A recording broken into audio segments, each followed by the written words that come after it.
24 Kasım'da öğretmen ataması yapılırken Diyarbakır'a da 664 tane öğretmen arkadaşımızın ataması gerçekleşti. Tabi bu KPSS ve mülakatla belirlenen son sınavdı. Bundan sonra Milli Eğitim Bakanlığı'nın yeni öğretmen yetiştirme modeli olan Milli Eğitim Akademisi'ne göre öğretmenlerimiz atanacak. Bunun için öncelikle bir AGS sınavı yapılacak ve bu akademi geçiş sınavı dediğimiz sınav sonucunda başarı kriterlerine göre adaylar Milli Eğitim Akademisi'ne alınacak.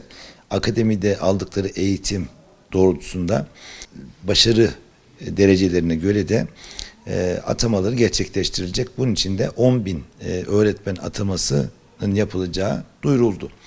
Tabii biz şu an için 100.000 üstünde öğretmene ihtiyacının olduğunu biliyoruz. 86.000 öğretmen de ücretli olarak Milli Eğitim Bakanlığı tarafından istihdam ediliyor. Öncelikle ücretli öğretmen uygulamasının bir istihdam türü olmaktan çıkarılmasını özellikle talep ediyoruz. Çünkü hem sosyal haklar yönüyle hem mali haklar yönüyle hakikaten emeği sömürülen arkadaşlarımızdan oluşuyor ücretli öğretmenler. Dolayısıyla yani devlet eliyle böyle bir uygulamaya izin verilmesinin çok sağlıklı olmadığını düşünüyoruz. Arkadaşların emeğinin haksız bir değerlendirmeye tabi tutulduğunu görüyoruz. Yani aynı okulda, aynı sınıflarda eğitim veren öğretmen arkadaşlarımız arasında kadrolu, sözleşme, ücretli gibi hiyerarşik bir yapılanmanın olması ve bunların birbirinden çok özellikle ücretli öğretmen boyutuyla çok yetersiz ve düşük ücretlerle ve haklarla görev yapıyor olmaları bizleri çok üzüyor. Öğretmen arkadaşlarımız da derinden yaralıyor. Bundan dolayı Milli Eğitim Bakanlığı'nın bir an önce ücretli öğretmenlik uygulamasından vazgeçmesi gerekiyor.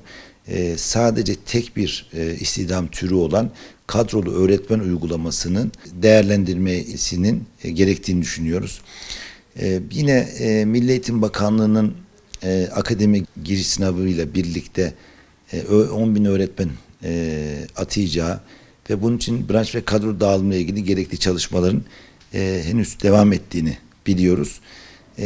Biz Diyarbakır olarak da 664 öğretmenimizin atanmış olmasına seviniyor. Görev başlayacak arkadaşlarımıza da mesleki hayatları için başarılar diliyoruz. Elbette atanan arkadaşlarımızın ağırlıklı kısmını sınıf öğretmenleri oluşturuyor.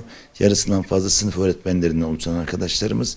Bizim de sınıf öğretmeni, okul öncesi gibi branşlarda ihtiyacımız devam etmekte. Belirli branşlarda ihtiyaç problemimiz yok. Yani bunun için de Diyarbakır'da dahil olmak üzere Türkiye'nin tamamında tüm branşlar için öğretmen atamasının yapılması gerekiyor. Umudunu Cumhurbaşkanımızdan ve Milli Eğitim Bakanlığımızdan gelecek müjdeye bağlayan yüz binler var. Bu öğretmen adayı arkadaşlarımız atanmayı bekliyorlar. Sınıflarına, öğrencilerine kavuşmayı bekliyorlar.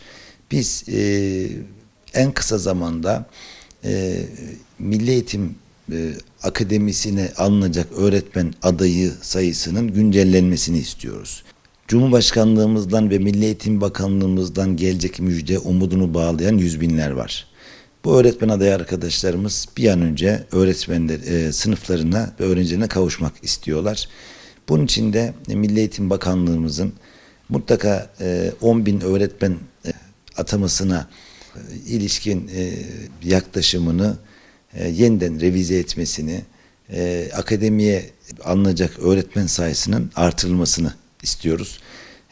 Bu bakımdan özellikle çok önemli bir kapasiteye uygunluk denk düşecek şekilde çok sayıda öğretmenin atama müjdesinin verilmesini istiyoruz. Böylelikle hem dışarıda atamayı bekleyen arkadaşlarımızla ilgili beklenti gerçekleşmiş olur hem de ülkemizdeki öğretmen ihtiyacına açık kontenjanların da karşılanmasına imkan tanımış olur.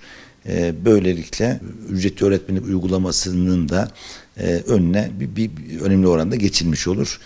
Açık olan kontenjanlara öğretmen atamasının en erken bir tarihte akademiye alınacak öğretmen adayı sayısının güncellenmesiyle birlikte bir revizyon bekliyoruz.